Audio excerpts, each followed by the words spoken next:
매일 성경과 함께하는 오늘의 큐티 시간입니다. 11월 20일 오늘의 말씀은 욥기 15장 17절에서 35절입니다.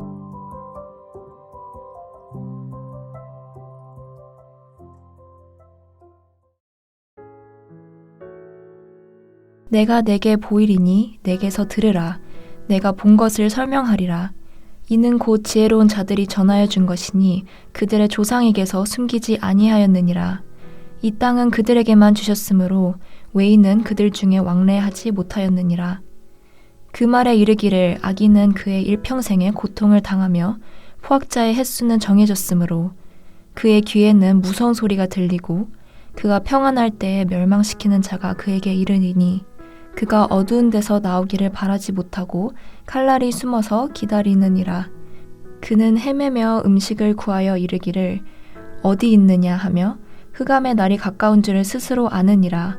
환난과 역경이 그를 두렵게 하며 싸움을 준비한 왕처럼 그를 쳐서 이기리라. 이는 그의 손을 들어 하나님을 대적하며 교만하여 전능자에게 힘을 과시하였음이니라. 그는 목을 세우고 방패를 들고 하나님께 달려드니 그의 얼굴에는 살이 찌고 허리에는 기름이 엉기었고 그는 황폐한 성읍, 사람이 살지 아니하는 집, 돌무더기가 될 곳에 거주하였음이니라. 그는 부유하지 못하고 재산이 보존되지 못하고 그의 소유가 땅에서 증식되지 못할 것이라. 어두운 곳을 떠나지 못하리니 불꽃이 그의 가지를 말릴 것이라. 하나님의 입김으로 그가 불려가리라.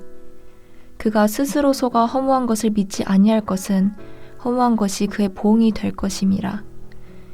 그의 날이 이르기 전에 그 일이 이루어질 것인즉 그의 가지가 푸르지 못하리니 포도 열매가 익기 전에 떨어짐 같고 감람꽃이 곧 떨어짐 같으리라. 경건하지 못한 무리는 자식을 낳지 못할 것이며 뇌물을 받는 자의 장막은 불탈 것이라. 그들은 재난을 잉태하고 죄악을 낳으며 그들의 뱃속에 속임을 준비하느니라. 어제 본문에 이어 엘리바스의 말이 이어집니다. 욥이 지혜자가 아니라고 못 박았던 엘리바스는 이제 자신이 지혜가 무엇인지 가르쳐 주겠다고 합니다. 내가 내게 보이리니 내게서 들으라. 내가 본 것을 설명하리라. 엘리바스는 자신만만했습니다. 그는 자신의 지혜가 오랜 세월 지혜자들이 전수해 준 것이고 외인의 그릇된 사상으로 오염되지 않았으니 그야말로 순수한 지혜라고 주장합니다. 그러나 외부의 가르침을 차단한 지혜라고 변질되지 않는다는 보장이 없습니다. 오히려 자칫 배타적이고 독단적인 신념으로 변할 수도 있습니다. 예를 들어 성경이 특별 은총이라면 세상 지식도 일반 은총입니다. 성경의 진리가 세상 학문의 발견으로 더 빛을 발하고 성경의 가르침이 성도의 삶으로 열매를 맺는 것입니다. 엘리바스가 자신의 지혜를 한껏 지켜 세웠지만 막상 그가 말한 지혜는 특별할 것이 없습니다. 악인은 그의 일평생의 고통을 당하며 포악자의 횟수는 정해졌다는 것입니다. 악을 밭갈고 독을 뿌리는 자는 그대로 거둔다는 그의 첫 번째 언급과 다른 것이 없습니다. 그가 자랑하는 지혜는 누구나 알고 있는 인과응보라는 보편적 지혜였습니다. 엘리바스가 악인에 대해 설명한 것이 틀린 것은 아닙니다. 그는 하나님이 때가 되면 악인을 심판하신다고 말했습니다. 악인이 권세와 평안을 누리고 형통하는 날이 영원하지 못한다고 합니다. 25절에서 27절까지 그는 악인을 이렇게 설명합니다.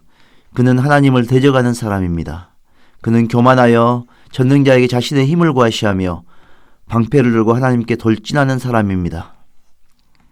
엘리바스는 악인의 일반적 특징을 잘 묘사하고 있습니다. 그런데 문제는 그의 의도가 욥을 정죄하는 데 있다는 것입니다. 그는 욥이 바로 그 악인이라는 점을 강조합니다. 하나님 앞에서 온전했다고 평가받던 욥을 하나님을 대적하는 악인으로 만드는 것이 그의 목적입니다. 억울함을 토로하고 자신의 의로움을 주장하는 욥의 모습이 그의 눈에는 교만하게 하나님을 대적하는 것처럼 비쳤을지도 모릅니다. 이어서 엘리바스는 악인의 결말을 설명합니다. 악인이 당할 심판에 대한 일반적 진술 같지만 마찬가지로 그는 지금 재앙을 만난 욥의 상황을 염두에 두고 말하고 있습니다. 욥의 상황을 생각하며 그의 말을 들어보면 그의 의도가 분명해집니다. 악인의 귀에 무서운 소리가 들리고 그가 평안할 때 멸망시키는 자가 이른다. 악인은 황폐한 성읍, 사람이 살지 아니하는 집, 돌무더기가 될 곳에 거주하게 된다. 악인의 재산은 보존되지 못한다. 악인은 자식을 낳지 못할 것이며 뇌물을 받은 자의 장막은 불탈 것이다.